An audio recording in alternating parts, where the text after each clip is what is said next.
السلام علیکم ورحمۃ اللہ وبرکاتہ۔ بسم اللہ الرحمن الرحیم۔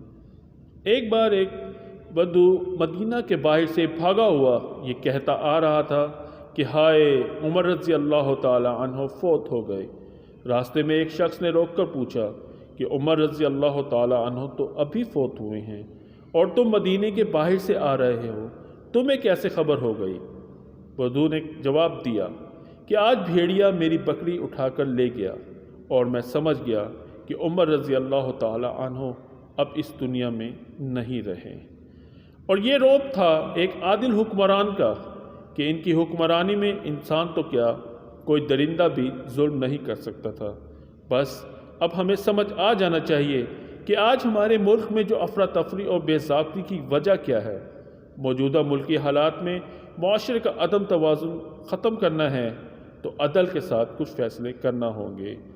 یاد رکھیے، غربت قرض سے نہیں، عدل سے ختم ہوتی ہے۔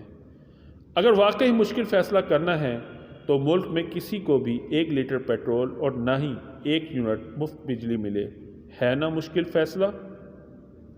پلاٹس واپس، پروٹوکول اور دیگر الاؤنسز ختم، ہے نا مشکل فیصلہ؟ ان کی جائیدادیں نیلام اور پیسہ ملکی خزانے میں، ہے نا مشکل فیصلہ؟ لیکن ملک کی ترقی اور سالمیت کے لیے ایسے ہی کچھ مشکل فیصلے لینے ہوں گے۔ اللہ ہمیں سمجھ دے۔ جزاکم اللہ خیرہ۔